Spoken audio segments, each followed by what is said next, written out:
I just feel like magic. I feel like the world does not exist other than the moment that I am in with it. I think I'm really skilled in helping bring joy out of people. You might feel silly, but feeling silly is part of it. There's something really cool on that other side that will make you feel more joyful. Do you feel like when you're with a client that part of your job is to achieve a therapist version of a flow state? Yeah.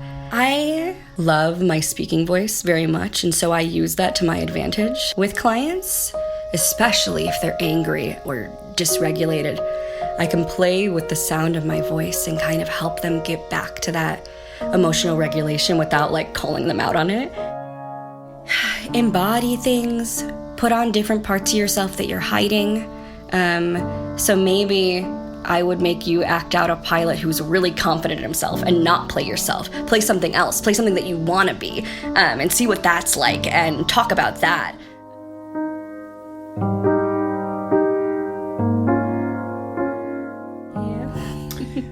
So Olivia, as far as I can gather, you are somewhat of a Renaissance person. Yeah. Yes, I am. What are the hats that you are wearing right now? And what are the hats that if you could project yourself out some amount of time, what are your favorite hats at this point? Yeah. Right now, I have graduated grad school as of this week, and I am a clinical mental health counselor and a drama therapist. Oh my gosh, am I anything else? I'm not a student anymore. I'm just a person. As the difference between being a student and a person, what does that mean for you in terms of ego? Do you feel like going from the category of student to non-student, do you think that comes with a sense of personal satisfaction or assumed status? Oh, yeah. I feel like I, in a way, have become a little bit arrogant about it, truthfully. Maybe at the beginning it was arrogant, and now it's more a sense of pride for myself and just excitement for continuing to learn new things, but with these credentials in my hand. But there definitely, when I started, was like, look at me. I'm a student, and I'm so smart. I'm doing all this. So as far as the credentials go, how would you describe technically what the official credentials are and what they mean to you in terms of practically what your skills are? Yeah, so once it goes through the government, it will be an LPC, licensed professional counselor, and an RDT, registered drama therapist. And what did you say? What does that mean? Yeah, although I think that's certainly, I can certainly roll from that.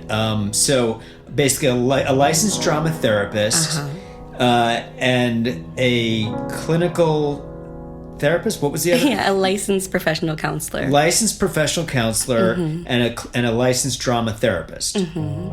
Okay, so yeah, I guess I'm curious, what does that mean in terms of, take me through, assume I am seeking your counsel or professional services in either of those capacities. Let's start with a licensed drama therapist. Yeah. What does that mean you do? So that means it's typically best done with groups, but it can be with individuals. That means we can help you explore your identity, your relationships, your anxiety, your depression through things like role play. So we could role play out people in your life and practice situations or conversations that you might want to have with them. You could have conversations with parts of yourself, maybe the angry part of yourself or the roles that you play in your life, and you want to talk to it. And so I might have you embody those in different ways. Let's see. There's so many different ways to look at drama therapy. There's like projective techniques, which are like more distanced things. So that would be like puppets and things. So it's not directly attached to you. You could like create a puppet, especially with children. That's really helpful. Like in hospitals, when they're like really scared to get a shot, you make the puppet really scared to get a shot, and then they get to embody that role of taking care of the puppet, right? And kind of flip the narrative a bit, because they're just so scared.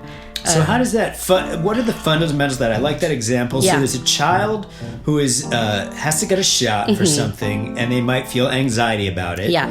And then as a result of you doing some drama therapy with them, that eases their anxiety about the shot, yes? Yes, and it also flips the role where they're now the caretaker for somebody else, and they're taking care of the puppet who is going to get a shot. And they have this joy and sense of like bonding with the puppet, where they're like, I get you, and like it doesn't have to be scary, and you encourage the child to encourage the puppet, and through that they're learning coping skills and language for themselves for the next time that they get a shot.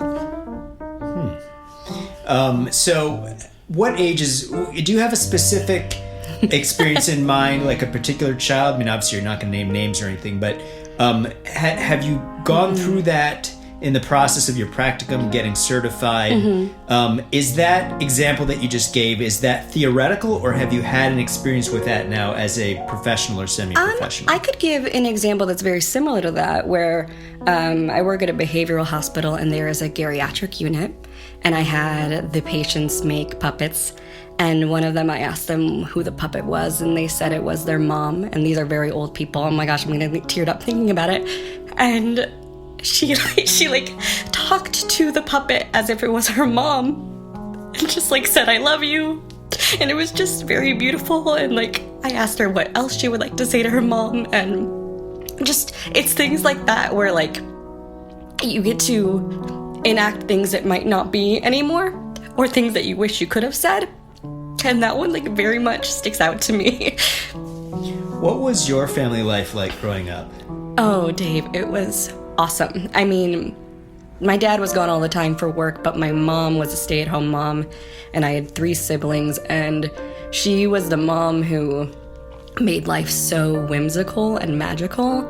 And we were doing like whose line is it anyway kind of things in our living room, where like you took a prop and we had to imagine what else the prop could be, and she let us make messes all the time, and like we were filming weird music videos and stop animations.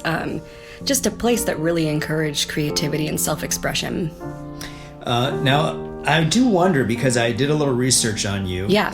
And I saw in one of your bios that for the first 8 years of your life, you were selective mute. I was, yeah.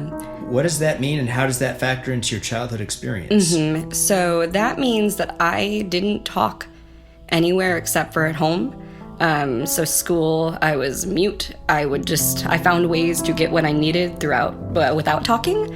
And then at home, I had that place where I could express myself freely. And I think a lot of that was school had rules, and home didn't. Home was a place I could like really practice and be wild. And home was also a place where we were singing and acting, and that became the tool for me to like learn how to speak and express myself in practice. And then eventually when you're in elementary school, you realize like, oh no, I am gonna have to talk if I need to get the things that I need to grow. So it sounds to me like ultimately at your core, you're someone who feels like communication is special and it deserves to be packaged in something theatrical.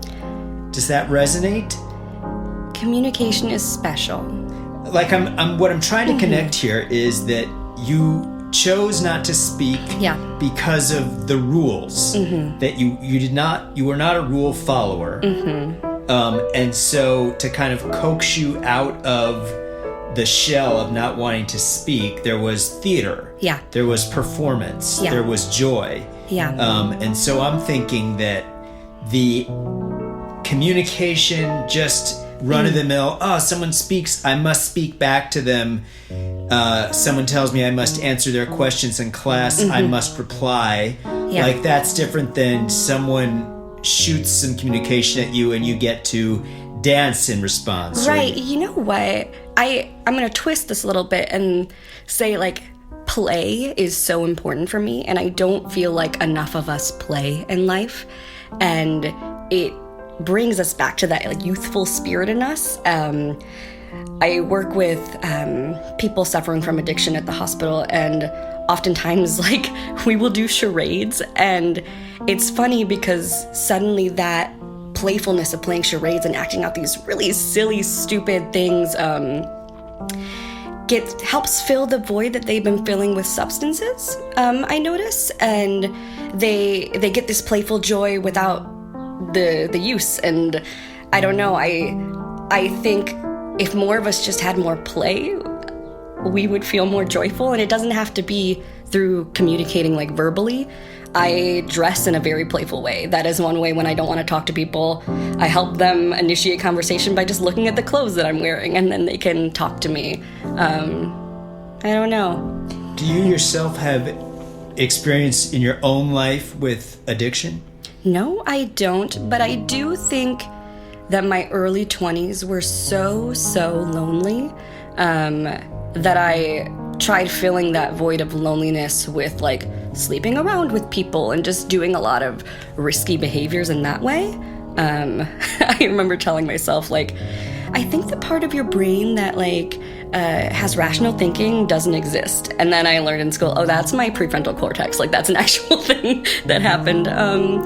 No addiction, just a lot of anxiety and identity crisis over and over and over again, which is how I became the Renaissance woman that I am today, is through that identity crisis.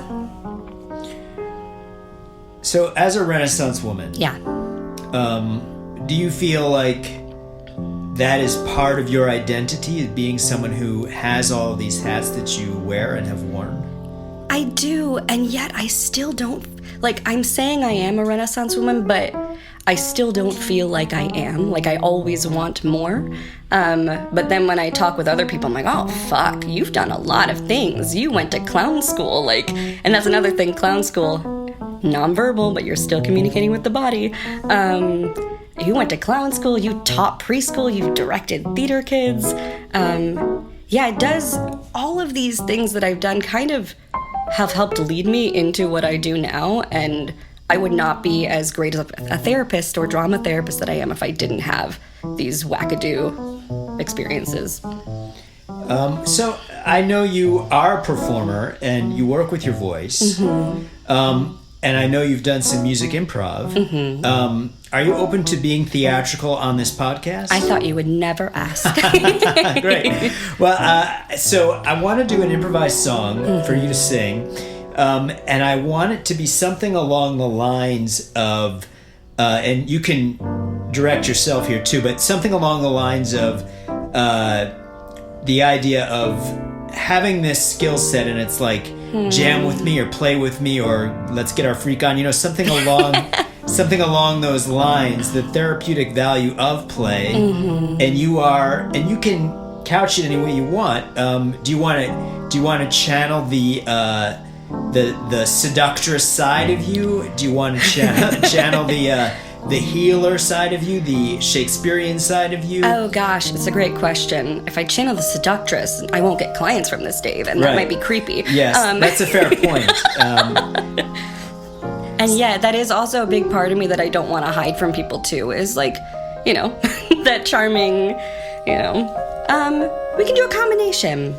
Okay. Well, how does something like this sound? Maybe like... And just assume that I am someone who...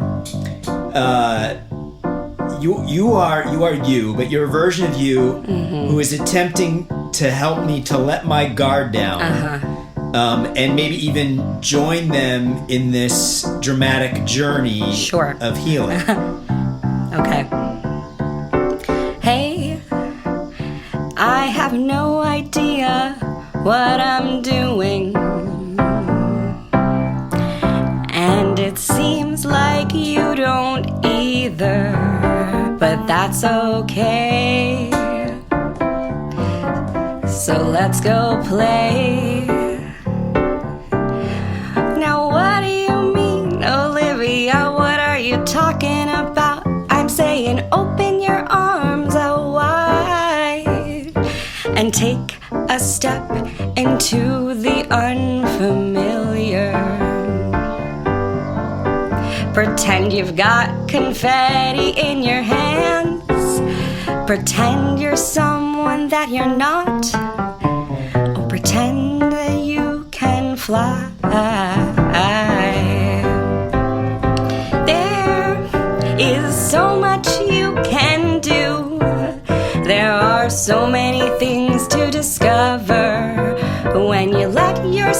just soar when you let yourself just play. So let's play. Let's play. Very nice. I don't know. That was great. If you were to playing that back in your mind, what are your takeaways from what you're offering there? I think it's an acceptance that it's okay not to know, and that feel the fear and do it anyway.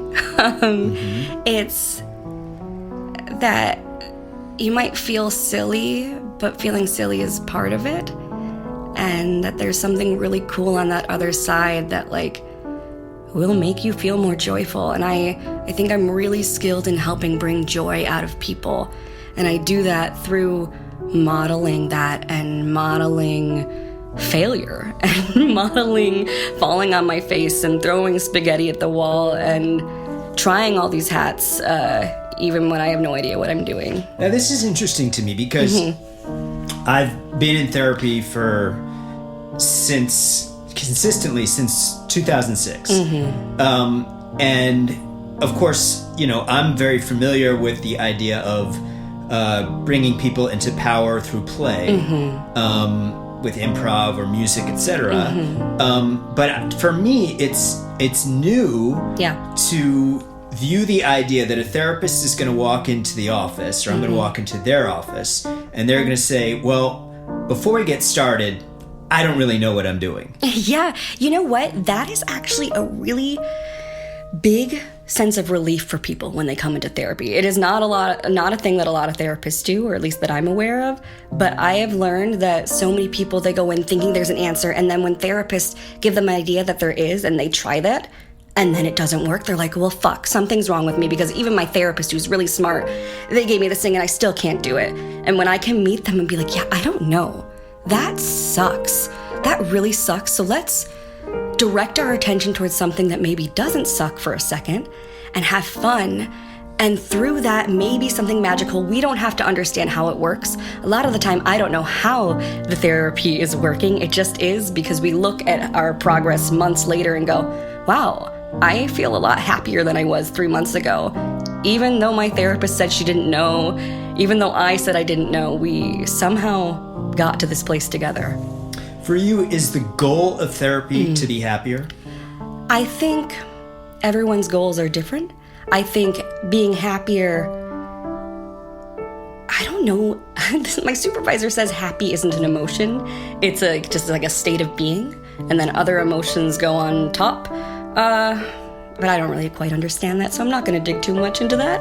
I think the goal is whatever the client wants it to be, whether it be to be happy or to feel more confident. But I think feeling just an overall sense of gratitude and happiness is very helpful in accomplishing those goals.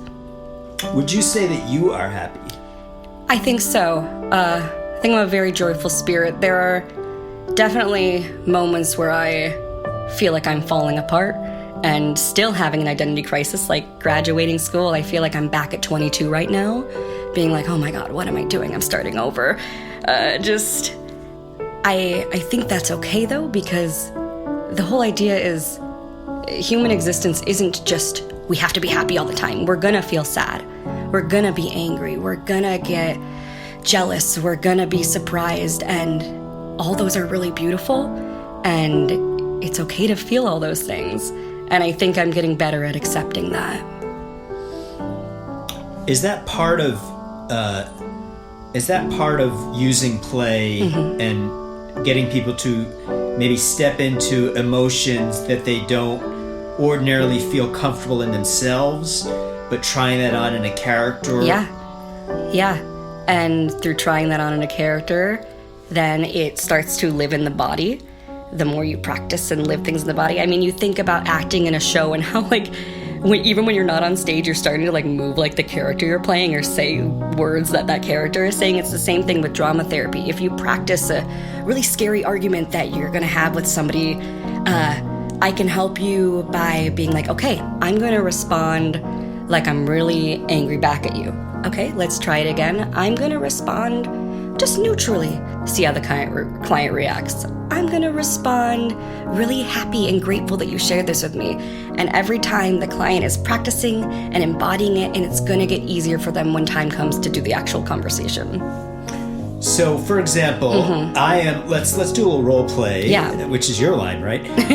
So let's say I am. Let's make it a hard one here. So, maybe this is a real hard one for me. So, let's say I am.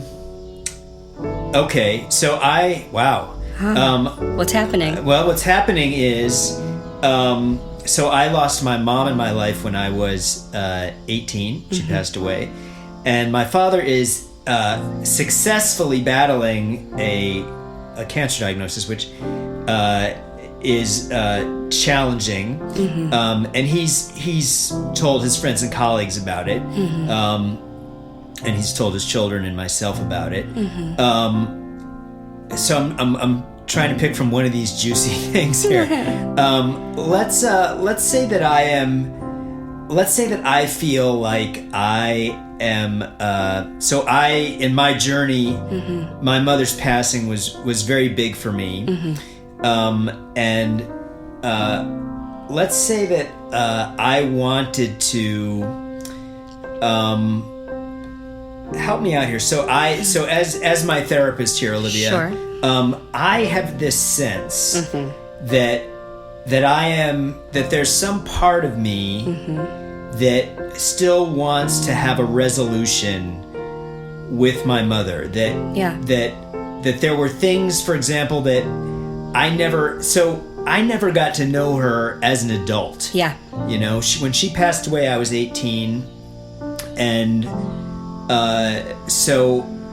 What would you suggest to me if I feel like, well, there's unresolved energy? Yeah. You know, I've worked through a lot of it with different therapists, but I'm coming to you because I've done a little theater in my life, and I'm interested in exploring how I could use dramatic therapy to maybe find what might in some ways be a missing closure. Yeah. If I had missing closure with my mother. Man, there's so many ways to approach this. I mean, I could, in this moment, act out your mother and you. Or we could do it where you act out your mother and I act out you. Wow. Well, what do you recommend?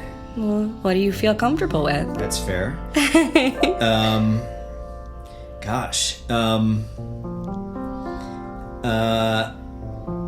I would like to try being my mother, I guess. Sure. And so, Dave, I guess before I start, you feel like there's something unresolved. Can you name more of me what that unresolvedness is?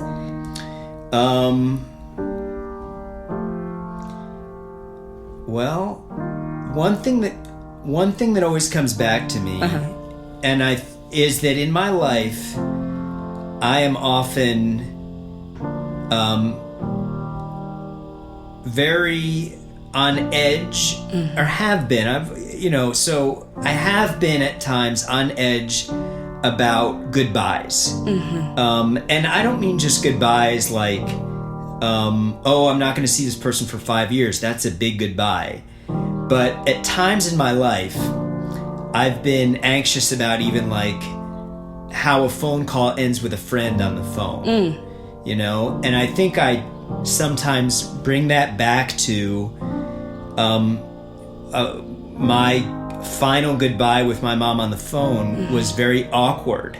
Okay. And I felt in some ways like I almost like hung up on her while she was still talking, albeit somewhat, not coherently, but nonetheless, I think I hung up while she was still making sound. And that stuck with me on some level, I think, to the point where I would sometimes get anxious about just simply how a phone call would end with anybody. Yeah. Okay. Give me 3 words to describe your mom. Loving, accepting,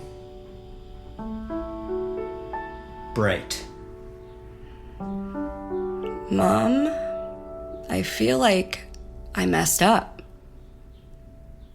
I should have kept talking. I feel like I fucked up.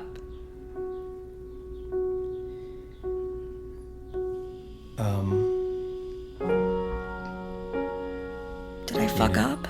No, you didn't fuck up. Of course not, and you know that, don't you? I don't know. I feel like I'm carrying this around with me, and it's just like maybe I can redeem myself by being more conscious when I talk to other people, but I just... Yeah, that sounds good, to be more conscious when you talk to other people. Yeah. I mean, maybe that's something you can actually learn from this experience, that is totally fine, and at this point our connection is perfectly strong, and so if you're using this as a way to find more consciousness in life, I'm for that. So you don't hate me? No, of course not. You know I don't hate you. That's never happened, and I don't think that could happen. Yeah. But what if I still feel anxious even if I feel like I did it perfectly talking to people? What if I'm still anxious? Well, that's probably something you should work on with your therapist. Touché. I wish I could have developed a relationship with you as an adult, because this is so fun. Yeah. For me, it's trippy because I'm in heaven.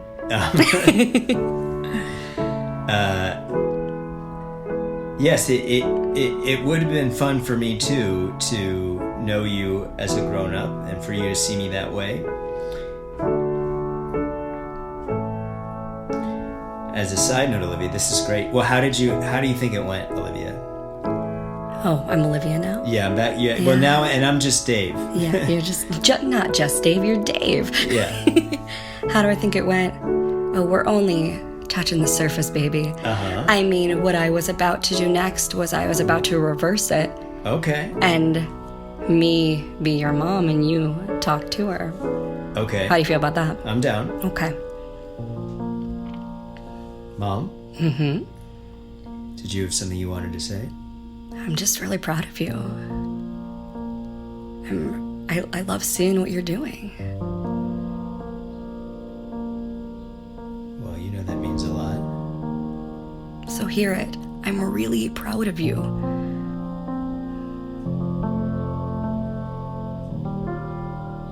How do I know this is really you? Does it have to be? Yeah, it does. It does. Allow it to be. Make space for it. You get to make the meaning from this.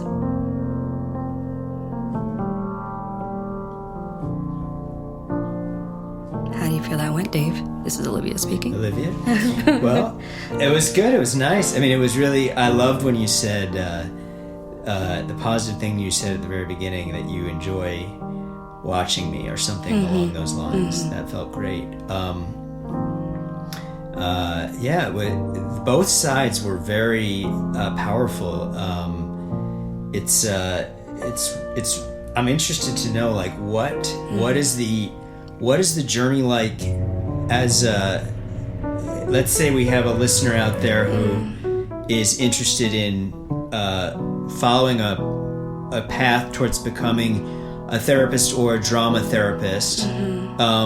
What is it that they have to do, and what are the literal steps, and let's say, and how do they know if it's the right path for them? Like, let's say I have a friend who's considering becoming a therapist. What do they need to know about what they have to do, what parts of themselves they have to tap into / work on to follow that path?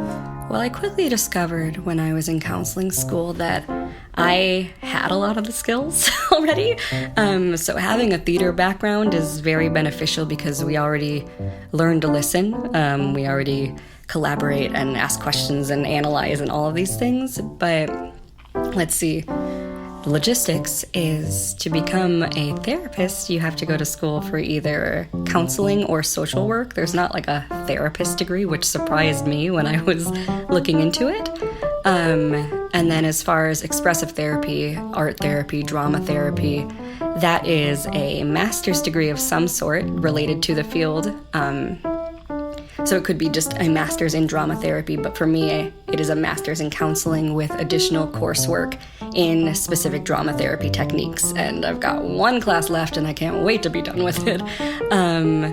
But the biggest advice I got when I was wanting to become a drama therapist, exploring it, is to go to school and get a counseling license or a social work license, because it gives you more opportunity for jobs. A lot of places won't just hire you if you don't have like a clinical license. And I'm really glad I took that advice, because now I can work in more hospital settings and jails even if I wanted to. It gives you more of a leg up. But on the other hand, I don't feel like I needed to do all this extra drama therapy studying. I think a lot of these tools I already had in my back pocket. The extra training is great and I have new stuff, but there was almost already something in me of like, yeah, I've been doing this with the students that I've been directing. I've been making like therapeutic activities through theater games and things, and I just have more skills from it. Do you feel in your journey, was there a time in your life when you went from wanting to pursue, and obviously I don't know this for a fact, but was there a time in your life, first question, was there a time in your life when your dream was to be a professional performer? You know, I got my undergrad in acting, but I remember in class our teachers said, if you can see yourself doing anything else, go do it. And I was like, yeah, I can see myself doing 1,000 other things. Of course I can. And then I did like a Shakespeare internship the year I graduated. And I remember everyone standing on the stage being like, oh my God, this is amazing. And I just thought, I don't know, I want more. And I loved what theater did for the audiences. I loved what it did for me as a performer, but I knew there was something else. Patch Adams, the movie with Robin Williams, is actually one of my big inspirations for wanting to become a drama therapist, because he did that play with the patients and things, and that was something I watched in high school, and I think that little seed was in my head the entire time I was doing acting school. Like, there's another way, Olivia. There's another way to utilize your performance skills, your intuition, and it's not just performing. So then I'm gonna say there was potentially a moment. Yeah. So your teacher made that comment, very familiar. If you can see yourself doing anything else, you should do that.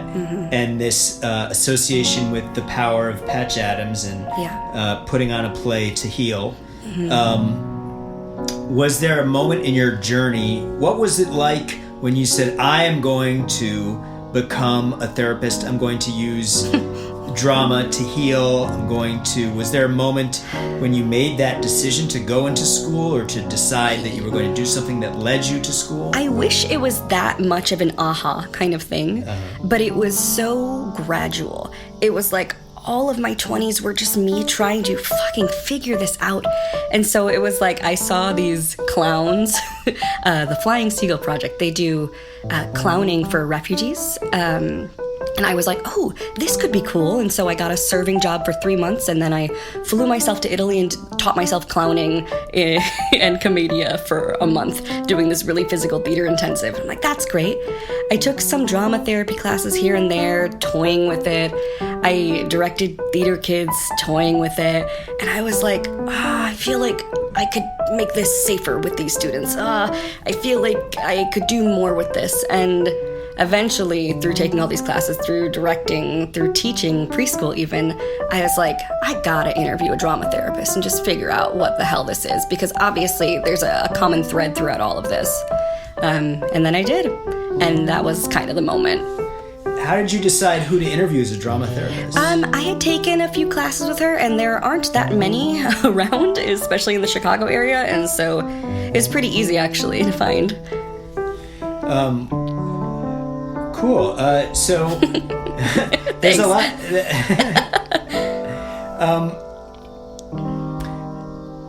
I'm curious, like how. So there's not. You're saying there's not a lot of drama therapists in Chicago. Did you, in getting your degree, then, did you have like an apprenticeship with another drama therapist? Yeah, you have to have a supervisor. That supervises you for, I think it's only 30 hours for drama therapy, which feels very low to me, honestly. But then that's like the mandated stuff. But also I just talk to friends and things, and I work at a hospital with another drama therapist, and so sometimes I'll collab with her on ideas and things and hear her perspective.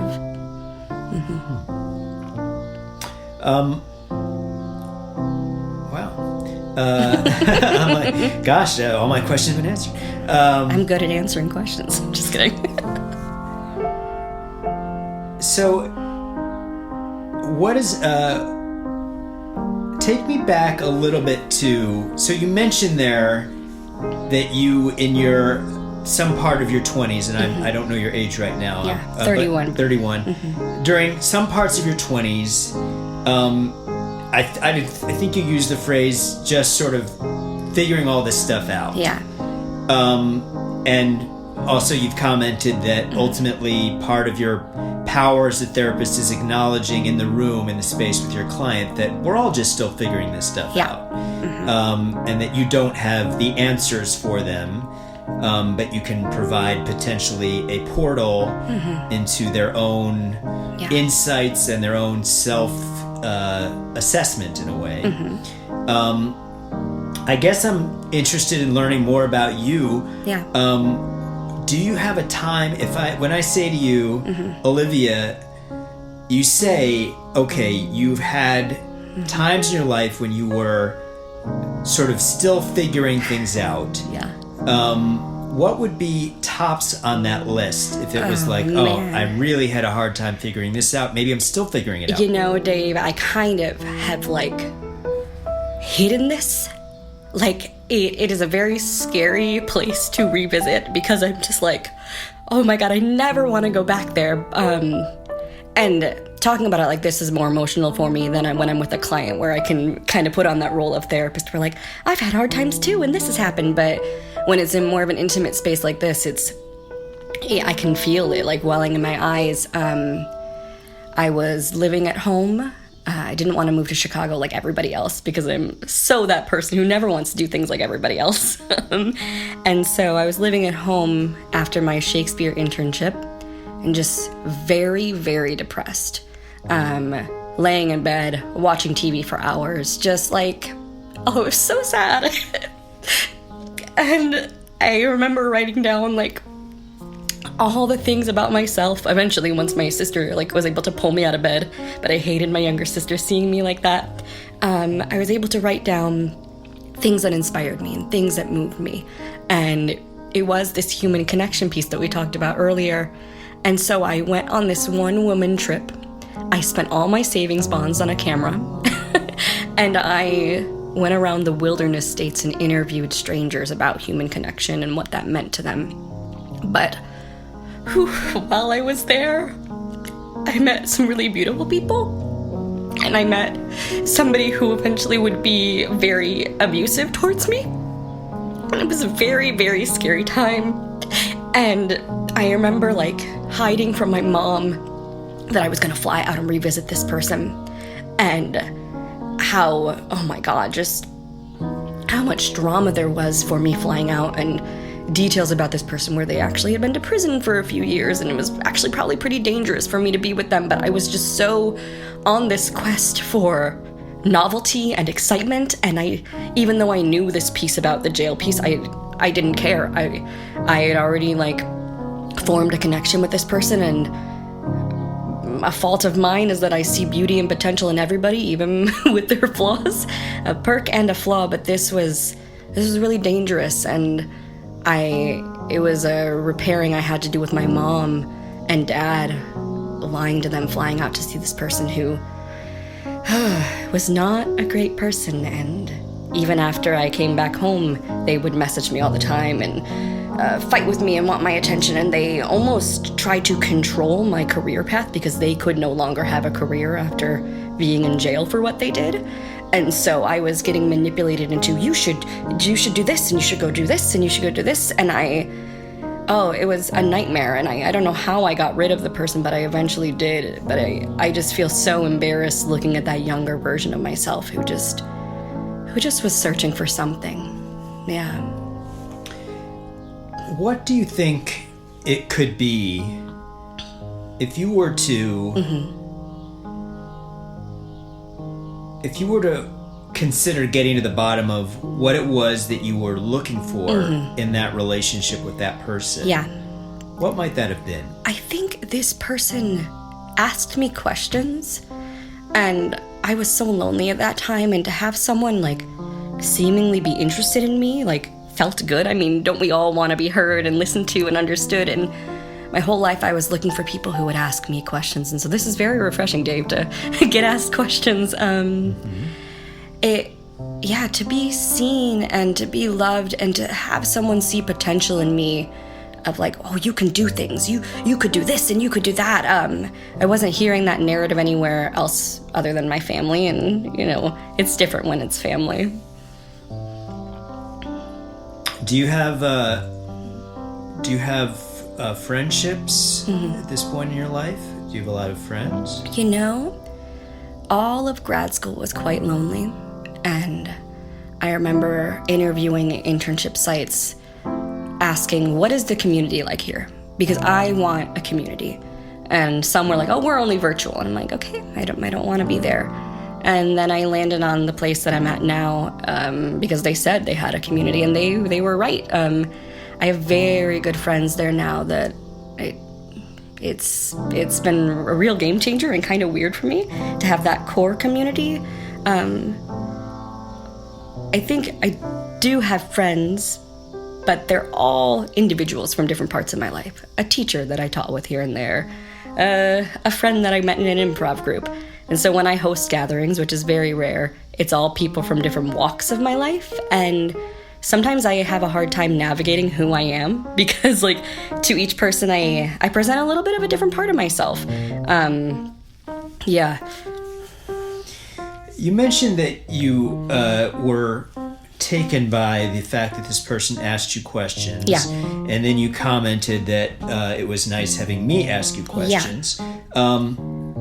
What do you think is nice about? I mean, you say you got that. Yeah, go ahead. We are so good at thinking. We spend so much time up here. So to have somebody help me get it out of my head and somewhere else is just so helpful. It's so therapeutic. That's why therapy is nice and effective, because we get to get out of there and put it out into the world.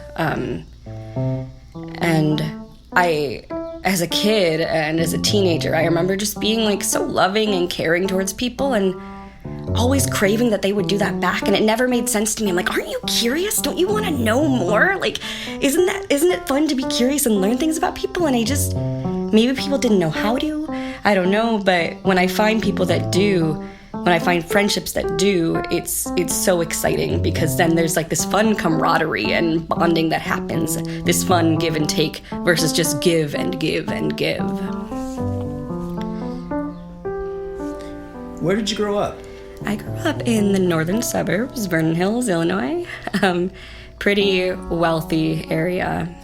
Do you feel like in part of your narrative of life, do you have a feeling that people who come from privilege are different in the way they communicate? Perhaps, yes. I always felt kind of like an outsider, even with the privilege that I had. I guess I wasn't trying to bust you on your privilege necessarily. It's commenting on your comment about that sounded like it was few and far between to find peers who were into the dynamic of a friendship that probes each other. I'm thinking a little bit about academia and how that was very like that was the goal for everybody, is to succeed and go to a good school and get a good job. And for me, I was always just curious about people and performing. And I grew up with my mom, who was like, if you get a C gets a degree, like, it's fine. And yeah, she wanted me to succeed in school, and I was pretty good at school, but I don't know, I had different things in mind. I didn't have the parents who were like checking my report card every night and like honing in on, you gotta be a dentist, you gotta be a doctor. Like, my doctor dad allowed me to go to school for acting, you know? So do you think, and I'm just wondering, if the general culture of the suburb, or the portion of it, was, hey kids, let's get the good grades, let's get a high-paying job, and let's follow in folks' footsteps in terms of success. Let's we don't need to reinvent the wheel in terms of our path here. I hate it. Yeah, do you think that affected your connection with these kids? Was forming a friendship with them, was there this wall in there of like, hey, I want to be free, I want to be creative, I want to create, I want to express myself in my own way, and y'all are just kind of like plugged into the machine, as it were? Yeah, definitely so. And I had like my theater group, but they were still like, my best friend Joey, hi Joey, is a dentist now because he knew that he wanted to make money. And like, there was still that like checking his grades all the time. And I'm like, oh my gosh, like, there's so much more value to us than the grades on a sheet of paper. Like, no one is gonna look at my GPA. And I think by senior year of high school, people get senioritis, people start to look at things a little bit differently. A lot of the cool, popular kids really liked me. A lot of them really gravitated towards me, and I guess there was this power in me of being very authentic, that people enjoyed. And something that I model for my clients now is that authenticity and bravery, and in hopes that they will be able to do that too and have more of that in their life. That sounds wonderful.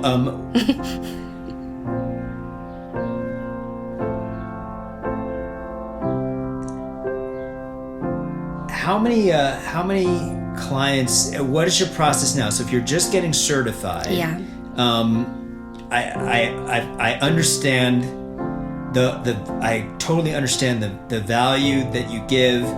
I'm wondering, how's it going if you're just getting started in it? Yeah. What are the challenges? It's like, it sounds really good on paper.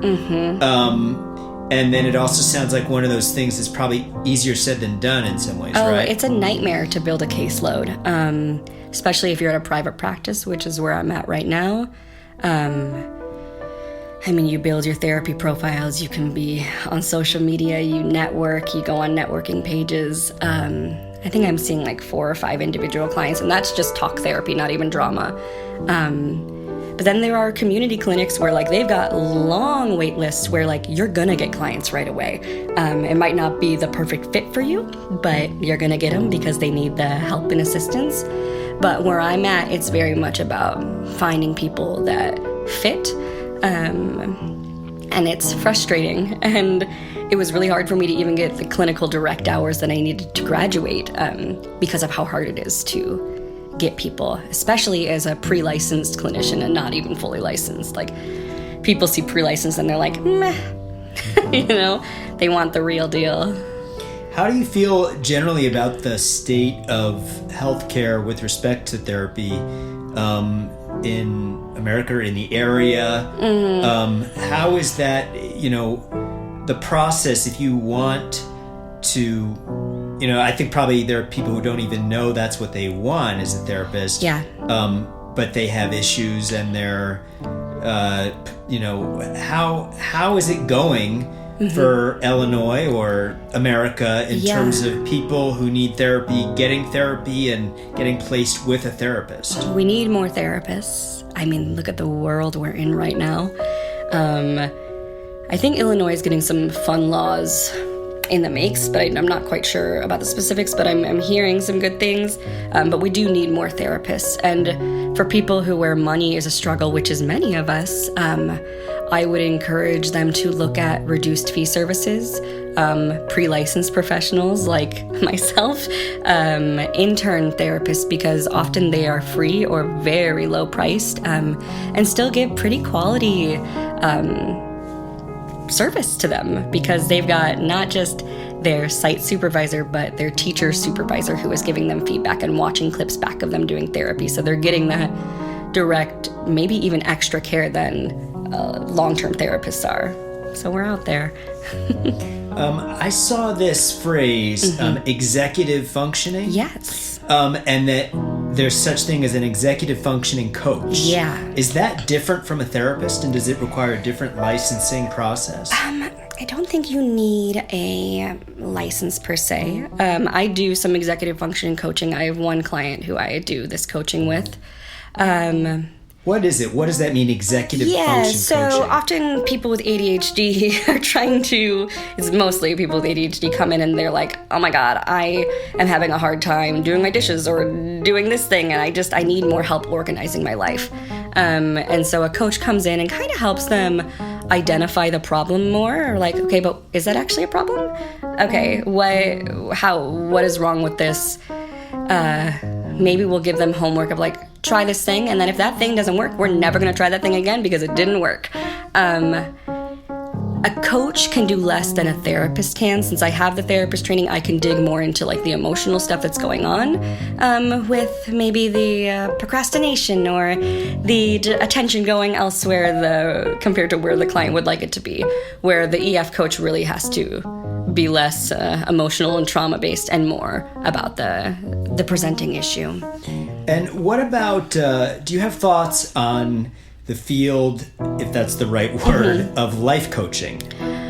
You know, I wanted to be a life coach before a therapist, because I was like, oh, they get to be a little bit more blunt, they get to be whatever. And then I was like, oh no, I can do that as a therapist too. Do I have thoughts about life coaching? I think sometimes I roll my eyes at it. But that might be the arrogance I have of just like, I went to school, I learned all these skills, I took this extra time, but I also think there is value to what these people are doing. I don't want to knock on them, because if it's working, it's working. Perhaps there are some things where they might be re-traumatizing people, and could use more training in that. I think anybody and everybody is trying to be a mental health expert online and on TikTok and things. And on the one hand, that can be really frustrating. But on the other, I'm so grateful that we are at least talking about it and putting social emotional intelligence into the world and asking questions about it. So if we have faux therapists out there, yes, it's annoying, but also that might be all that people have right now. And that's a good start. And how do you feel about spiritualists or spirituality people who are in the space of life coaching or therapy, and their approach is from a spiritual perspective? How do I feel about that? Great. I mean, I feel like I'm a very existential focused therapist. Like if I had to choose a theory in mind, that's one that I very much use. And with those who are spiritual, be it with tarot or nature or God, whatever it is, it's exciting for me to see that they use that. Yeah. I'm not religious myself, but I have found a spirituality in performing, that flow state. That's great. How would you, I want to hear more of that Olivia voice. I want to hear a song about the flow state of performing.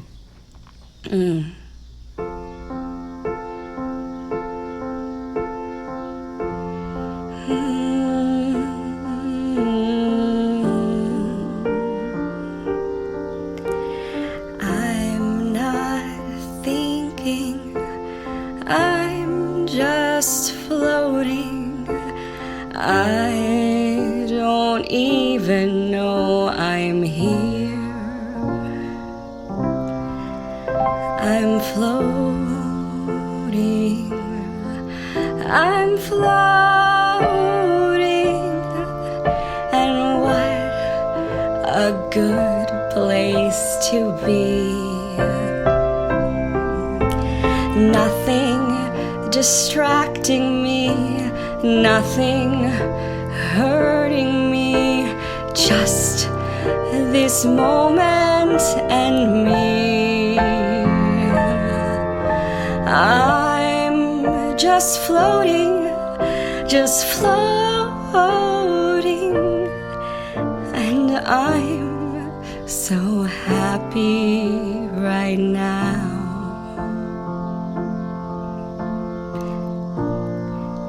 Nice.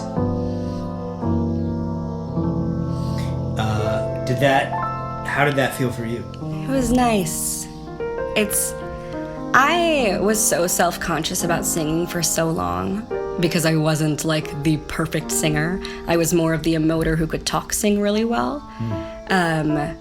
But singing brought me this flow state where it's like I can just, who fucking cares what people think, and I can just exist. And that song's not going to be a platinum record by any means, but it was special in the moment, and that's why I like doing karaoke now. That's why I'm trying to get more into D&D. I discovered D&D about a year ago, and I was just watching it, it felt spiritual to me. I felt like all of my past self and present self and future selves were in the game.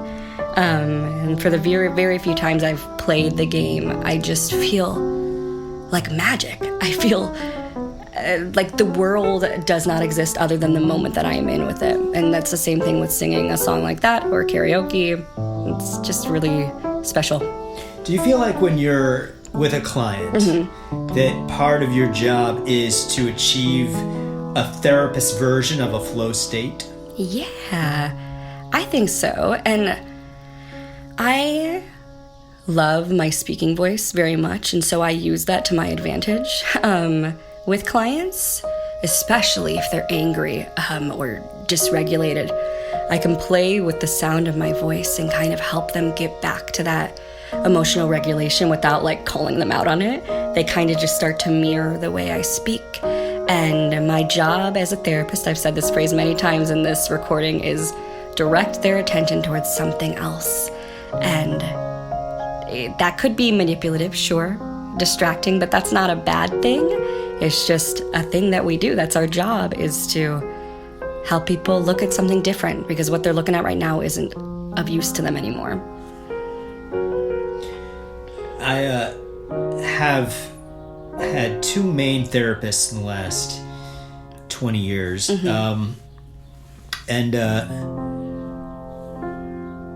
How do you know, and from what perspective, from what well, I mean, you know what I mean? Where are you drawing that sense? Does the sense of, this person needs to go this way, this person needs to go that way, does that come from your reflection on your own experience, or does it come from some other place? Here's the thing, Dave. I mess that up all the time. I can make a theory of where I think we could go, and it ends up not where we need to go, but through that we find another direction and another direction. But it's just curiosity and asking questions. And when you first start off as a therapist, you really want to fix right away. You really want to fix the problem. But as you gain more experience, I'm talking like I have 20 years of experience, but as you gain more experience, you realize no, it's just being curious and sitting with the person and understanding where they're coming from. And through that curiosity, you get to, and through that therapeutic relationship and bond, you get to play more with where you go. There are clients now that months ago I would not be able to cuss at them and call them out on stuff, but now because we've built a bond, I can kind of do that more and be a little bit more playful. If I were to ask you now, in this moment, what has been your biggest achievement with a client? Obviously, no information, whatever, but HIPAA and et cetera. But what has been your biggest achievement with a client? Yeah, I intern at a place that specializes in neurodiversity, And so that means autism, ADHD, everything in between. And I had a client who discussed with me about their masking. And I had kind of presented, well, like, I believe everybody masks. And that really upset them. Can you define that, please? Yeah, masking would be like, in the autistic community, masking is you are trying really hard to not show your autism, is sometimes what people say. It's trying to look neurotypical and say the right things and act the right way, almost like your customer service voice, right? Versus like letting your guard down and just being authentic. And I was kind of arguing about how even masking is authentic and how we all play different roles. The drama therapist in me came out, and they were kind of butting heads with me about it and feeling like I wasn't hearing their perspective. And I remember just like feeling really stressed out. And then they sent me articles upon articles about masking. And I was like, oh man, you messed up, Olivia. They're still sending you stuff. And my supervisor was like, no, that's what you wanted. You wanted them to think more about this thing. And they're sending you this and they trust you with this. And so then I read those things and I was able to come back and talk to them about, oh, I'm defining this as something different than you are. Neither one of us are wrong, but let me use your definition. And that's a lot of therapy, is like understanding what a person's definition of something is. Because when I say scared, I might mean one thing, and when you say scared, it might mean something else. And so when I was able to learn what was actually happening here, it like really brought this great therapeutic bond between us. And that's such an important part of therapy work. What makes therapy so special is that rupture and repair process, that you are able to have this rupture, but your therapist is going to be there with you and you're going to repair it. And that is modeling healthy communication. That is modeling what a healthy relationship can look like. That just because we have this disagreement or confusion does not mean we are flawed. It just means we're human. And what a great place to practice that. I'm going to pitch another song for you here, Olivia. Oh, you got another one. And you can obviously opt out of anything. What I wanted to explore here, in some fashion, and maybe you can decide what fashion it is, as drama therapist. I want to bring to life the idea that, and correct me if I'm missing the mark here, but it sounds like, here's my take for a second, it sounds like part of the experience of being a therapist and being also, so on both sides of it, is that it's sort of like a game of let's kind of trigger each other and and not necessarily I don't know what the laugh was for. I mean, but it's like it's the word trigger because it's a loaded word, right? But it's like what I was thinking we were talking about it. Okay. It was about how when you go to the gym, and I'm not like I'm a gym person, but like you kind of, when you're building muscle, you tear the muscle a little bit, and then in the healing it becomes stronger. Yes, therapy is work. So that's what I'm thinking in terms of like that you're getting a reaction out of the other person. Yes. And maybe they're getting a reaction out of you as well. Yeah. And then that builds this trust of like, hey, we're going to push each other past where it's just normal, comfortable conversation. And as a result of that, we're going to what? And as a result of that, we're going to help you reach whatever it is you want to reach. You address your trauma. I never am about like figuring out where things came from, because I feel like that's an impossible thing. I mean, you can have your theory and that's very healing, but at the end of the day, like there's so many factors as to understanding why things are the way they are. So we are helping each other be uncomfortable, whatever, pushing each other a bit so we can grow those muscles. And man, I have had therapy. I've had couples counseling where I'm like, as the client, I go home and I'm like, oh my God, I want to die. Like, this is awful. This is a nightmare. And then thank God, because of my therapy training, I can go, your thoughts aren't real. And therapy is work. Sometimes it's going to suck and your muscles are growing and you're going to be okay. Do you, when you're therapizing somebody, you brought up couples therapy, and that Yeah. makes me think of the relationship that you had with that person when you were on the road. Sure. Are you, when you're with somebody, are you thinking about your life? When I'm with someone? I mean, when you're with someone in a therapy, when you're on the clock Yeah. with a client, are you reflecting on your own experiences? Occasionally. I mean, in school we do a lot of work to address our life and our past and who we are. And if we notice countertransference happening or us ourselves getting triggered, like if my client reminds me of an ex-boyfriend, like that is sometimes things I have to address with a supervisor. But I think the goal for therapy now for me is to get into that flow state where I'm not even realizing what I'm saying, it just comes out of me. And if it is me sharing a piece of myself that relates to the client's experience, that could happen.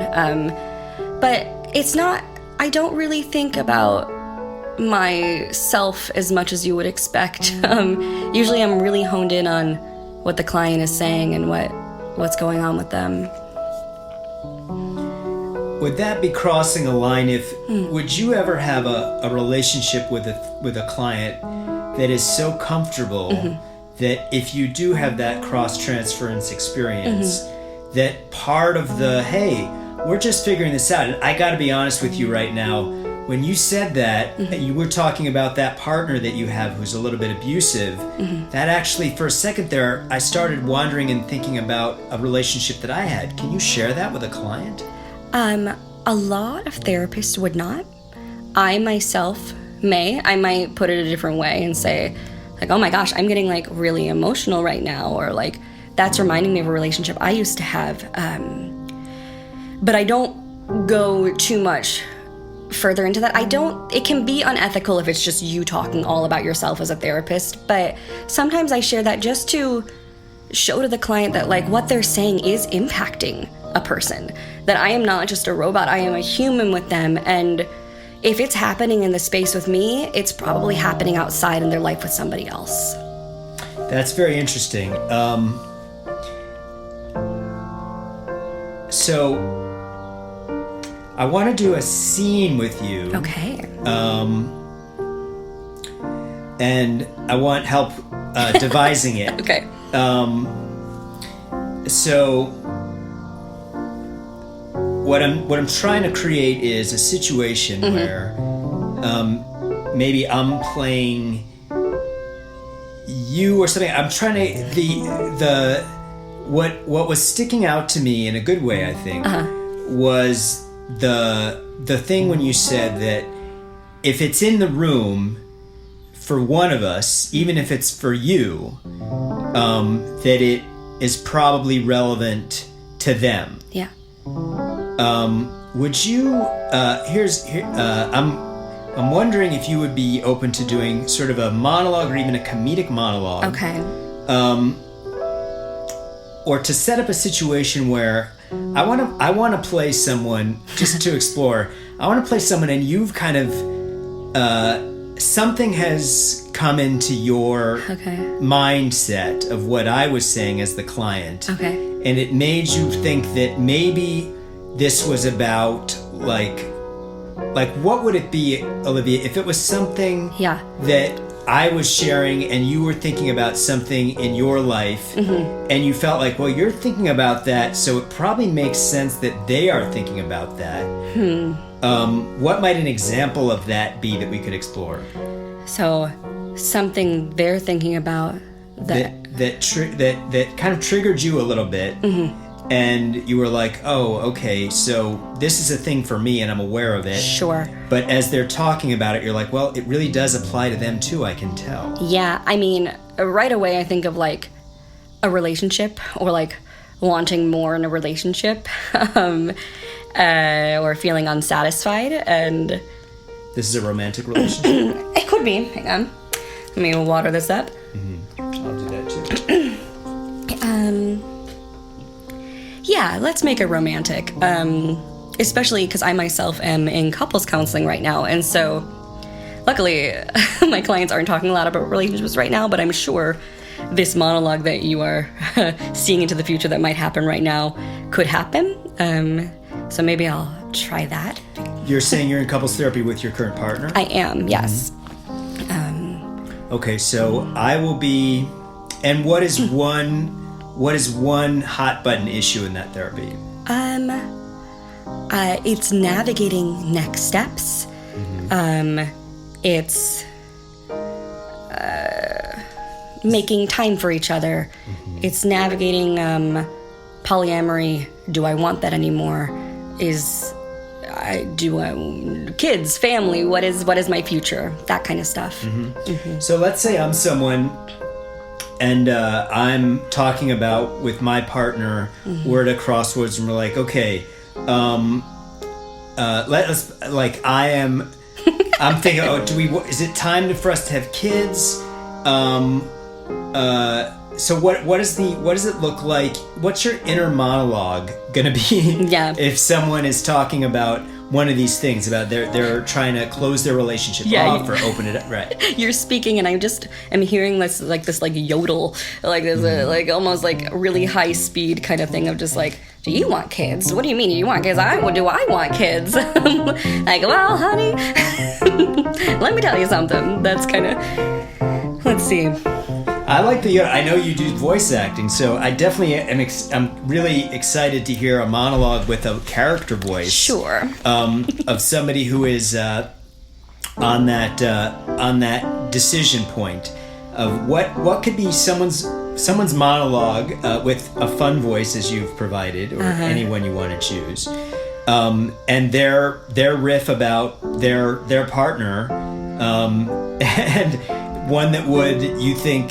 It kind of works already, but like if you want to add in something about something that might be along the lines of something that might enter personal territory for you if you were listening to it. It's funny, I'm wanting to lean towards the opposite of what I think and do the other person's perspective in this. So I'll try it. Okay.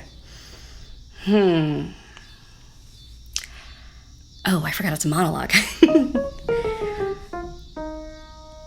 Do I want kids? In this world, do I want kids? The world is falling apart. People are dying. Do I want fucking kids? Do I even want to be with myself right now? Am I going to be alive in 10 years? Am I going to be alive tomorrow? I don't fucking know. Do I want to get married? Do I want to get married? Oh my God. Maybe I want to get married. But if I have a kid, that means I gotta bring him into this. But I want to get married. I wanna, because that's what you do. Even though things suck, kids give you hope, right? Kids give you hope for the future. And even though we don't have a future, having a kid shows that there is a future. I don't fucking know what I'm saying. I don't know what I'm saying. I just love you. And I wish that you wanted what I want. Even though I don't know what I want. But I wish you could tell me what I want. Wouldn't that be nice if you could just tell me what I want? What do you want? I want pizza. You want pizza? You want pizza? Yeah, well, I don't know about the kid stuff. I mean, right now I'm just thinking about that I want pizza, babe.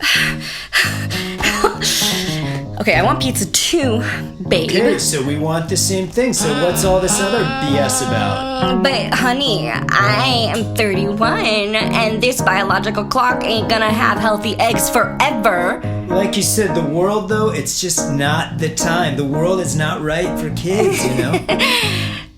But what if we could make it right?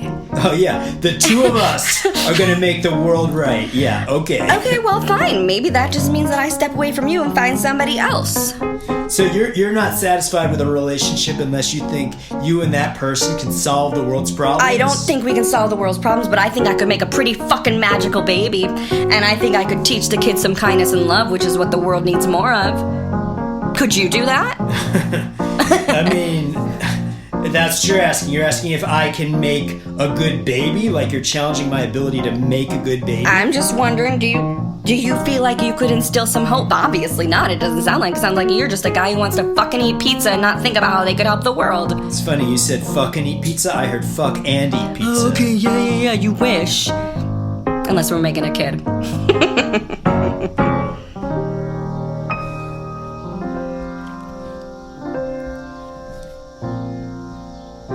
Do you think about having kids? I do. It's really hard to shake off how much I want them. It's so hard because I do look at what we're in and I think about the ephemeral nature of everything. And so it's that debate, you feel the clock, as it were? Yeah, and it's also this, do I gotta freeze my eggs? That's expensive to freeze eggs. Oh my gosh, this economy and nothing is easy. Yeah. I'm also just in my head about that monologue and character of oh man, I wish I could have done more. And I think when I volunteered, hey, I could be on this podcast, I was thinking, do I have enough, mental health issues, or, do I have enough to talk about in that realm to make this podcast worth listening to with me as a guest? And it's a big narrative I fight with of, am I interesting enough? Is it enough? Is it funny? And maybe that's another reason that I stopped doing performance, is because I didn't like that judgment that came with it. So I'm hearing you say that you feel like there's some part of you, I'm just going to cut down to the core of it. Yeah. There's some part of you that is not enough. At the core of it, that's what you said. You said you feel like you don't have enough maybe personal trauma to be on a mental health podcast. You felt like maybe as an actor you didn't have enough chops to be an actor. Isn't at the core of this something about just some part of you thinking, well, I'm just not enough? Yes, and simultaneously being oh my god, I'm so much. Meaning so much to handle? No, that so I have awesome. I have so much to offer, and I am so awesome. I just have this I don't know, it's a really hard reality to grasp that just some people just aren't gonna like you. And it's something I talk to my clients about, and yeah, it's a hard reality, but addressing it on my own is really tricky for me. Do you see other than the couples counseling, do you see a therapist? Not at the moment. My supervisor sometimes acts as that role for me, though I am trying to seek elsewhere because that's not the healthiest for me. But it's once I get a steady income, that's definitely something I'm going to try and pursue. Oh, I've got my couples counselor. I've got that. Yes. Yeah. But not an individual, no. What would you? Let's do a little role play. Let's say I'll be you, but I won't try and be you because I don't want to get details or information wrong. But I'm someone who is I'm you talking to you, and my concern is that I'm just something about me is not enough. Maybe I'm an author or something, or maybe I'm in a relationship and I feel like I'm not giving enough to my partner. Or maybe I am atypical, neurodivergent, and I'm afraid that because of that, I'm not enough for a relationship with someone who's not neurodivergent. Or I have depression, and so I think I'm not enough for getting a job or something like that. I would ask you, let's play it out. When in your life have you felt like enough? Never. What would you want that to look like for you? What would that look like? I would want to stop second guessing myself. I would want to stop judging myself. I'd want to stop seeing myself through other people's eyes. So I'm hearing you say I would want to stop doing this. So what is what you're saying? Stop. I don't want this. What do you want? I want people to understand me and not judge me. And what if they don't? What happens if they don't? that's basically what happens all the time. People judge me and don't understand me. So Yeah. I don't know. I mean, that's just what happens. And so what meaning do you make of that? What is it telling you when people don't understand you? I mean, in this moment, I feel like you're pushing me to a greater realization, but in reality, I feel like what it tells me is that I'm not enough. Like, people are judging me, and they seem to have their shit together, and I don't have my shit together, and so I'm like, they're right. I'm bullshit. I'm like, faking it, and they're right to think I'm, less than or something. How are they sending these messages to you? I mean, I'll see it in their body language. I'll see it when I enter a conversation.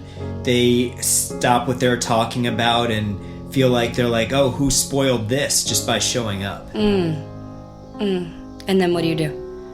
I go into my head and I'm like, okay, these people don't like me. They're not going to like what I have to say. What would happen if you said out loud what you were thinking in your head to them? Are you kidding me? What would happen? I mean, it would be awful. Like, everyone would think I was an idiot or a loser. It's funny you say that because I was so anxious the other day to go to an event.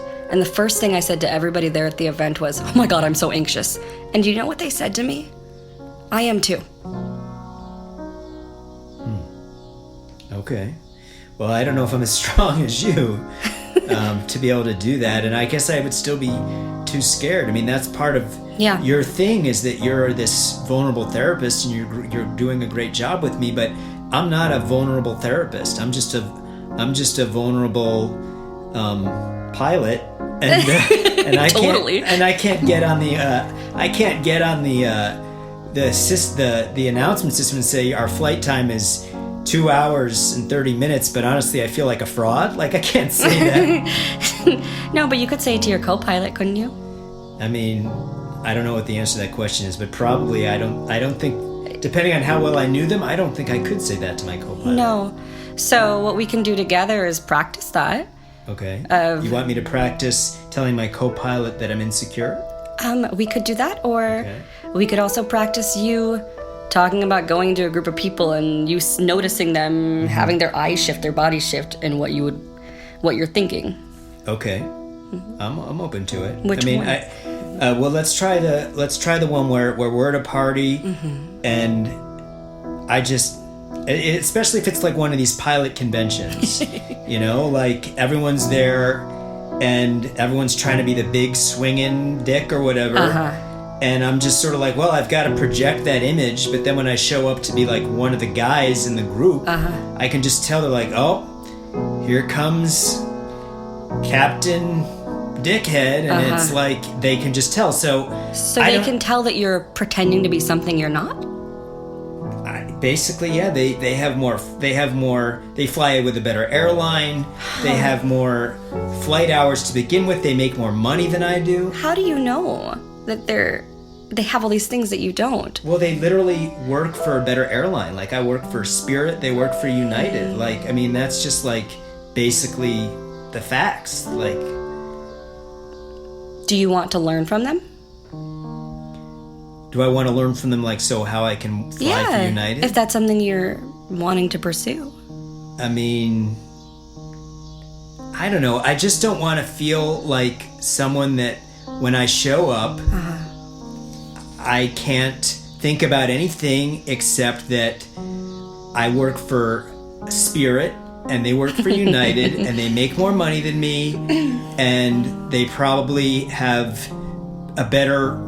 Like, I haven't been in a relationship since my wife and I divorced 7 years ago. And these guys, like, even if they're not happily married, then they're probably, like, with 3 or 4 stewardesses, and it's like, I just feel like there's no point in me even starting a conversation with any of these United people or American Airlines people, because it's like, it's basically like a first class and coach experience. And it's like, I can't even begin, and like I can't imagine going up to them and saying, "Hey, is everyone else feeling as nervous as I am?" I just can't imagine doing that. No. Well, could you imagine doing it right now with me? Yeah, we can try it. Yeah. Let's try it. Okay. Now you're really giving these people a look of really like arrogant, big, like thick dickhead guys, and I imagine it's less intense than you're describing, but I understand, and I'm not trying to invalidate, that that's what you feel when you see them, is this big presence, and you feel small. Is that correct? I'm calling it like I see it, doctor. I mean, this is my reality. I don't know if it's accurate for what their inner monologue is, but that's what I experience when I try and talk to them. I mean, you can play them any way you want in the scene, but if it's someone who's empathetic and receptive, I might have to call BS, at least from my understanding of what I imagine would happen. Yeah, that's fine by me.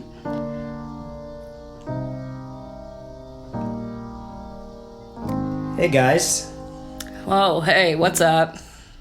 Oh, the way you said "what's up" was kind of like you didn't really want to talk to me. Oh, no, man. It's just like, it's so loud in here. And I had a long flight and, United. Yeah, I mean, my flights were just as long, and in fact longer, because we have a longer delay because we're not United. Oh, dude, you're irritated. What's going on? No, I'm sorry. I don't mean to be irritated. Have a drink, dude. What's going on? We're just hanging out. All right. I guess I'll join the drinking party, I guess. I mean, only if you wanna. So I don't. Okay. I'm just gonna head over there. Hey, thanks for. I'm gonna have a drink over there. Oh. Okay. All right. And so, this is Olivia speaking. Yeah.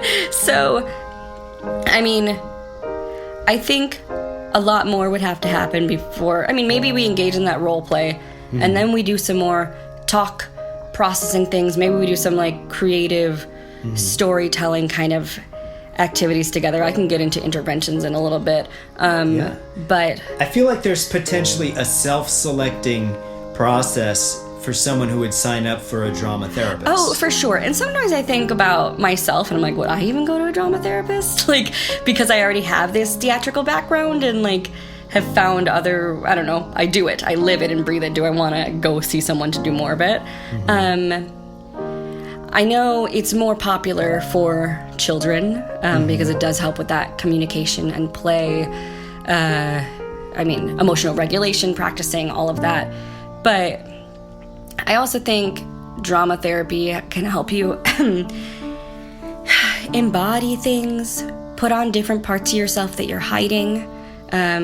So maybe I would make you act out a pilot who's really confident in himself and not play yourself. Play something else. Play something that you want to be, and see what that's like and talk about that, where you actually are a United guy and like, what is it like to be a United Airlines dude? I want to hear. I want to hear that being at Spirit is just as good as United. That's what I want to hear. And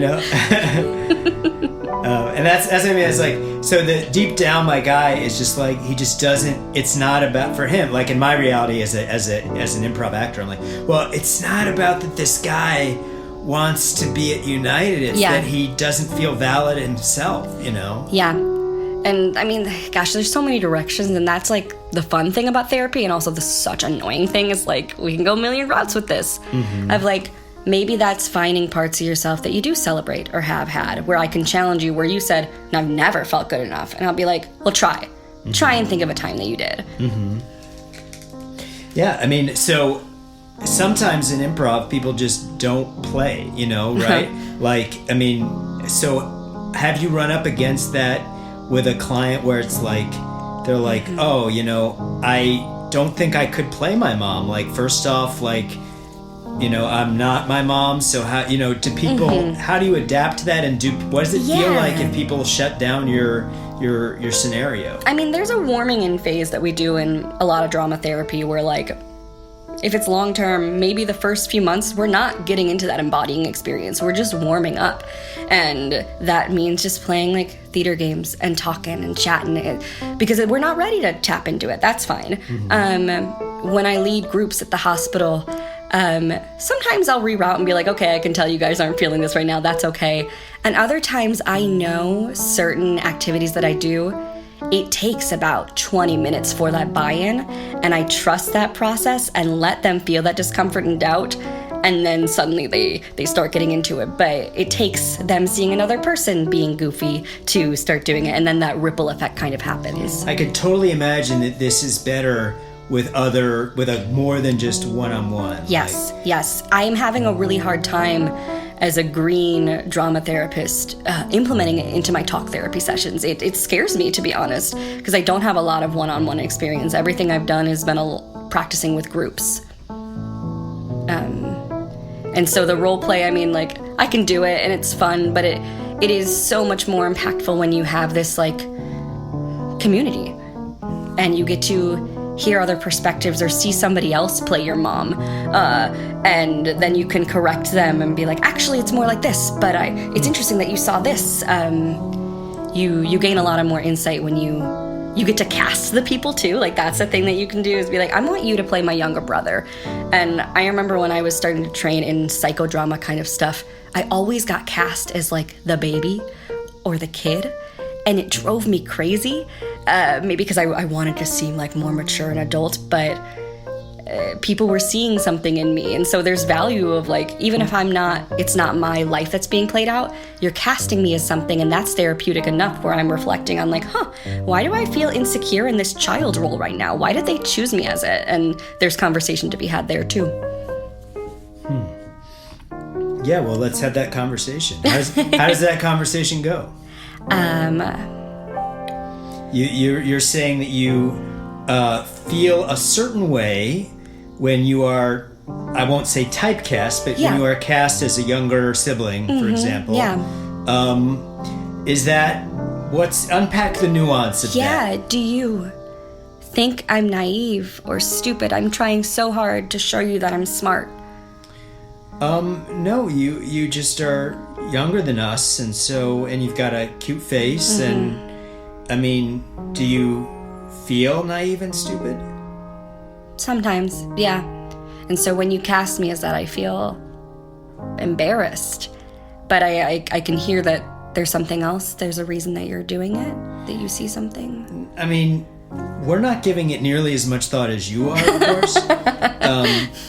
But, you know, why do you think you feel naive and stupid? I had an older brother who was so smart. He was so smart with math and science and got bored with homework. And I was the girl crying on the floor because I couldn't do my math problems. I still have trouble with, like, subtraction sometimes. I know how much I don't know. And sometimes that's empowering, but other times it's so embarrassing. Do you have brothers? I have an older brother, yeah. Max, Mr. Math and Science. Oh, it's okay. Yeah, he's great. real. Yeah, that's great.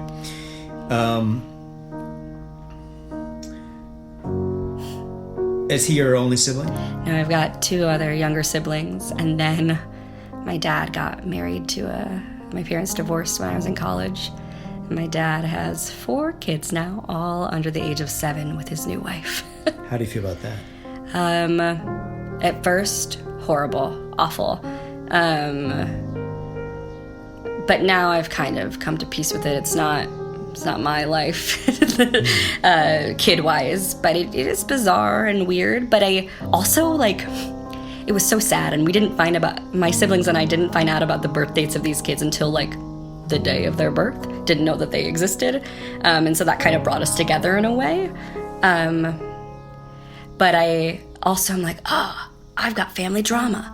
I can bond with people. And it brings me to, like, I do have, like, some trauma and, like, I am enough in that way. Maybe I do have something.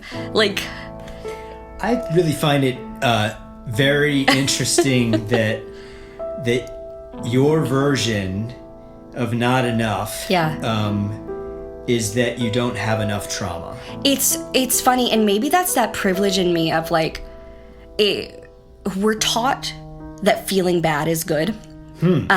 Wow. Who's teaching that, and where's that come from? I mean, if you have privilege, you should feel bad about it. You should be doing something with that. Why aren't you doing enough with it? I just think about all the arguments on Twitter of people of like, well, what the fuck do you want me to do then? I do this and then you hate me. I say this and then you hate me. I don't do anything and then I'm awful. The world, the politics. But really, what would be helpful is if I celebrated my privilege and didn't feel ashamed by it, that this is something I have, and if I use it, great. If I don't have to feel bad about it either, because that's not helpful. It doesn't serve me in any way to feel shitty about not doing something. How does that feel? How does it feel to know that it doesn't serve me? How does it feel to... Well, I'll just reflect back what I heard. Yeah. Very therapist of you. Sure. I'm trying to learn. So, it sounds like, Olivia, that the initial statement, I guess I'll say, it feels like you came to me feeling like you are not enough, and I just heard you say that one of the reasons why you feel like you're not enough is because of you're not doing enough with your privilege, or you don't have enough damage to escape your privilege. And when you spoke about that, you said fairly confidently that it doesn't serve you to feel like you have to do something with your privilege, and that having privileges doesn't have to be a negative thing if you don't think of it as being a negative thing. Yeah. And then it seemed like you kind of got over it. And yeah, very much in the moment of like, yeah, guess that's true. And I'm someone who, I mean, you did research on me. Like, I'm such a busy bee and like to be doing things. And so when I'm not, I feel like I am a failure and I've done something wrong. I have a very hard time with days off, even though I need them to have more fuel in me. But like, isn't that funny? I need them so I can have more fuel in me to do more. You're saying you need days off to have more fuel in you? Yeah. Yeah. I need rest because I just want to keep doing. I think I know my strengths and how special I am. I know I have gifts. And when I am not at a place that I want to be, at a speed that I want to be, I feel like a failure.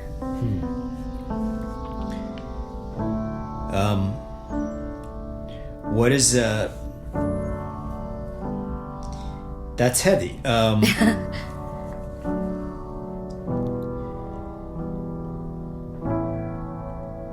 When you say feel like a failure, is that I'm hearing that and thinking that is in the box of feeling like a failure professionally. It's almost like the pilot, where maybe not all like the pilot, but where I see all this potential and greatness that I have, but when it's not happening immediately, when I'm not getting opportunities immediately, I'm like, why am I, does anybody else see this? Like, hello, I am here, I wanna give my gifts, how do I, maybe it's not as special as I thought it is or think it is. So I guess I do feel a little bit the pilot there. It's like you're to acknowledge your specialness. You're somehow, your own belief in your own specialness seems to be somewhat deflated if other people aren't recognizing it. Yes, and also like I started making like a therapy-based Instagram.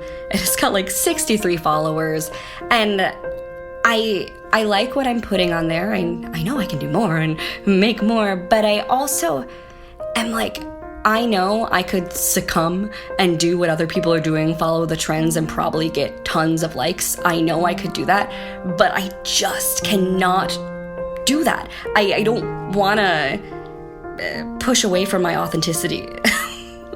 And it feels weird that I'm like, man, my authentic self isn't getting seen. So I have to be like everybody else to get seen. That's heavy too. I'm sure there's a lot of people who feel that same way about social media. So tell me more about this account, and how would you describe your authentic content? Let's start with that. How would you describe your authentic content on your therapy channel? Yeah, right now it's just like some interventions here and there, and then I started a little series called Dress to Express, where I like show an outfit that I'm wearing and talk about either how it makes me feel, and then I like go into like my day-to-day and share either like some coping skills that I'm using or just processing emotions, and then I ask questions of like, what kind of outfits make you feel empowered, or what do you do, and blah blah blah. And it's very fun, like 45 seconds, and I have a lot of people who write to me privately that they like seeing it, but it's like the likes are like 2 likes. I even got one of those messages from somebody that's like, hey, I see your therapy account, and like a reason it might not be getting views is because you're not educating people enough on blah blah blah. And sure, they're probably right, but as someone who really leans into that authentic therapist, that self-disclosure and showing my struggles and celebrations is really important to me. And so I guess the narrative I'm telling myself is like, oh, nobody wants that kind of authentic therapist. You're too weird for them. You're just weird. Is the account designed to get followers, or is it designed to target that one person who's going to resonate with what you're doing? You know what? I think followers is what helps the ego for me, but at the end of the day, I'm always about like, if I changed one life, that is enough. Right. But I know that I can help more. And so if I get more follows and like more people can see this, the guy in the basement who's really sad can see this, whatever. Not that my Dress to Express video would change a guy in a basement's life, but you get the idea. I want to be able to make ripples in places that I haven't been yet. I want new people to see me. I want to connect with more people. I crave it, especially as someone who's been so lonely. Now, I have heard you speak on loneliness, but that hit me a little bit when you said someone who's been so lonely. That felt like a deeper tone. Yeah. I mean,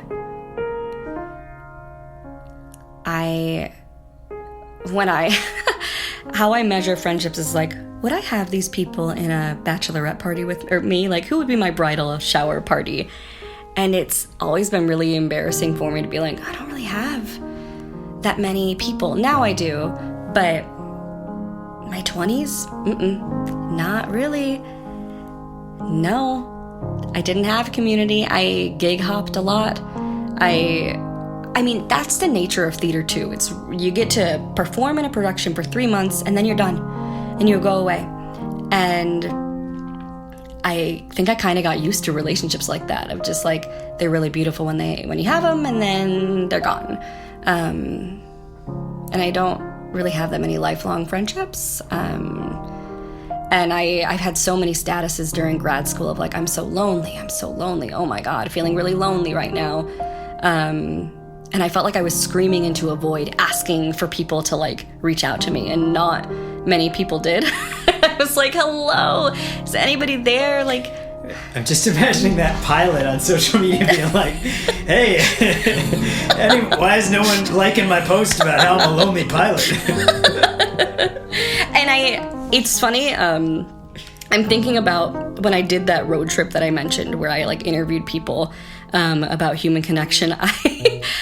I read that like only a small percentage of the population is willing to like come and strike up a conversation, you know, social anxiety. Yeah. And I had set up a table at one point and I'm like, this isn't gonna work, because if a small population are the people who like initiate and I'm here and I'm part of that population who's going to initiate, this isn't like I gotta go up to people, they can't come up to me.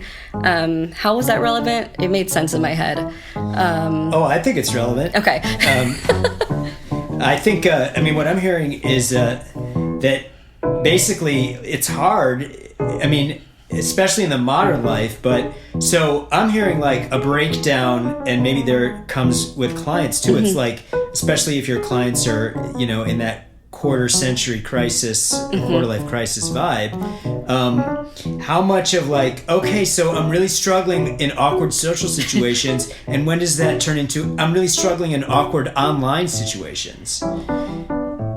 You know, maybe that's even like closer to you, like that whole notion of like struggling in an online situation, like you're saying. Mm-hmm. So if you post up a tent and say, hey, come talk with me, like I think that works differently in 2025 than it did somewhere a while ago, where it's like, yeah, sure, I'll talk to this person, I got nothing else to do, right? You know, and now it's like, why would I talk to some random person who's needy and just standing there asking for attention? I can go online and talk to 30,000 people. Totally. And I even think about myself when I engage online. It's like, I read comments on YouTube and I'm like, oh my God, people are actually commenting. Like, people do that? That's so weird to me. But I'm like, I guess that's like their source of community and engagement, and it's more than I have, so good for them. But it's even hard for me. I'm asking for a thing that I don't even give to people on social media. I give it in real life, but not... I'm navigating this whole media world, man. Yeah. I don't know. And Go ahead. I'm thinking about like being a new therapist and like really craving wanting to build a caseload too. And so there's like this desperation I almost feel of like, and I don't even think a social media page is where I would get a majority of clients, but in my mind's eye, it's like, that's the thing. Like if you are popular here and liked here, you will get that. I want to do a scene, a comedic scene potentially, where you're a version. You could be you, or you could. I would love for you to explore another voice acting position of you are live streaming your therapy session with me, and I'm like trying to get your attention, but you're sort of just focused on your people who are on your stream with you. Oh, okay. So I'm the therapist. You're the therapist, and you know, give it a character voice, etc. And I'm just like this hapless person who I don't want to be the pilot again, but it could be the pilot. I love this pilot guy. I'm just anybody. I'll play along with you, but you're basically like, well, you're a therapist who's live streaming her therapy session, and I'm trying to basically get your exclusive attention, but you're more concerned with the social media content. Okay. Assuming you could post content from, you know. Sure. Okay, so I'm streaming about my content. You're streaming. Yes, you're streaming this session, and I'm trying to get your attention louder than just you engaging with your followers. Like I'm trying to build off this idea of like the idea of having to be. You want to be a good therapist, and you are a good therapist, but you have to somehow sell it on social media to get the cred for people to like do something that is very non-social media. Yeah. You know, being a therapist for somebody, I'm imagining, is totally different than what it's like to, you know, have a great social media account, right? So I just want to see a comedic scene where, right, okay. We're so excited to be here live with my pilot friend, and by friend I mean my client. HIPAA violations are a thing, sure, but we're not going to say his name. We're just going to hear his voice, and he did sign a permission slip, so we are fine. And by permission slip I mean release form. Okay, hi everybody. So my wonderful pilot friend, what is going on today? Well, I did this really awkward thing with you. Oh, he said awkward. Has anybody else felt awkward in their life? Oh my God, because I know I have. You did this awkward thing? Yeah, with you about 20 minutes ago. Did you see the comments? There's people saying, oh my God, me too. I don't want to read the comments. I want you to. Well, that's part of the business, baby. Okay, listen. I think I want people. Okay, turn the camera on me. Turn the camera on me. Okay. All right, look. Okay. I want people to know. We have to blur it. I want people to know. It's okay. We'll do that in post, I guess. I want people to know. All right, that Spirit Airlines, okay? Oh my goodness. And anybody else flying on Spirit Airlines, can you please validate him and show him that being on Spirit Airlines is fine? Working for Spirit Airlines is fine. Yeah, sure. Show me the comments on that. Well, how do you feel about them saying fuck you? Oh. That's therapeutic process right here. Process this with me. Isn't this exciting, everybody? We get to see someone process their trauma live on stream. Look, there's something else, too, that I didn't mention, which is my wife asked me for a divorce, okay? That was 7 years ago. I don't know if you remember, 7 years ago. Everyone's putting the gasp emojis because I feel it, too. Oh, my God. She asked you for a divorce? 7 years ago, and I still had a dream about it last night where she was asking me for it, and I fought for the marriage in the dream. You fought for the marriage. Everyone put up your best poses, emojis of fighting. But in real life, I just let it go. I just let the marriage go. So what, everybody? Let's analyze what this dream could be, because we love dream analysis here. Yep. Raise your hand in the chat if you are a dream analysis fanatic, and tell my pilot friend what's going on here. How many people are watching right now? How many? 4. I guess that's not that big a deal. Okay, but if you were a little more engaging, this might actually work. I put you on this so you could help me. Let me get this straight. You wanted me to zhuzh up my life, so you're... Could you do that for me, please? Okay, I'll try. Right. Zhuzh it up. Oh, we're at 5. Okay. We're at 5. All right, so basically... there was a massive accident. Massive accident. So I was flying for Spirit the other night. Flying for Spirit. I was flying for Spirit the other night. Uh-huh. And things weren't looking alright. Oh no. We started going down. Going down. Falling from the sky. Ah! We all thought we were gonna die. We're gonna die now. We're gonna die now. We're gonna die now. Fly. It's freezing. We got 10. Just keep singing. They like the singing. Just be performative. You don't have to actually be your fucking self. We can do real therapy later. So then there was Santa came down on his sleigh. Ho. And Santa started to say, What do you say? Sorry, I got distracted because I'm seeing the numbers go up and I'm just so excited, and you have to judge it up. You have to do it, not just me. Help me! I thought it was role play. Aren't you gonna play Santa? Oh, ho, ho, ho, I'm Santa Claus. I fly in the sky like the planes. Ho, ho! Give me some cookies and give me some milk, and we'll make our way through. See, I'm not as good as you because I don't have, flying experience. So it's basically like that, right? Yeah, totally. I should sing is what I'm learning. I should sing in my live streams that I'm not doing, and unethically have my clients do sessions with me. Have you ever, in your walk with becoming a drama therapist, have you encountered music therapists? Yes, I have. What's their vibe? I love them so much. It was one of the first, when I got my job at the hospital, my friend, who's a music therapist, I shadowed her group to see how it was, what it was like, and she was with the addictions unit, and they sang, some song that really conveyed the journey of addiction, and it was really cool to see them, each one picked up a tambourine or one of those frog things, and they had their song lyric sheets, and they were able to process the lyrics and get in that flow state for a second of playing the instruments and hearing a story that really resonated with their own. Mm-hmm. Well, it's been so nice chatting with you. Yeah.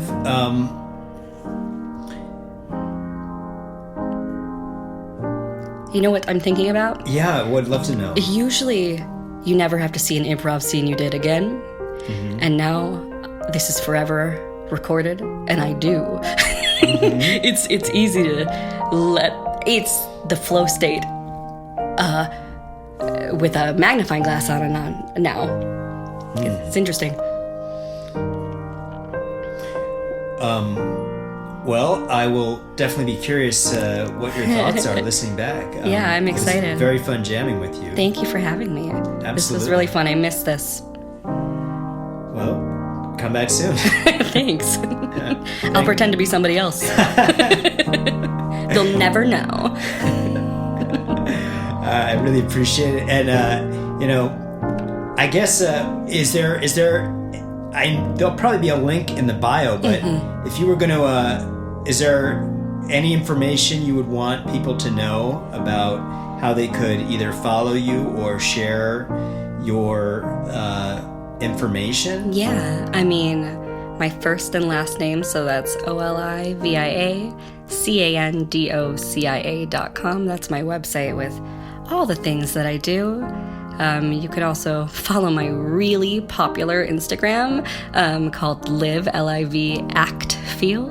Live, Act, Feel. Yeah. Or you could follow my real Instagram, but I'm not going to share that here. You can find it on your own by stalking me and finding me.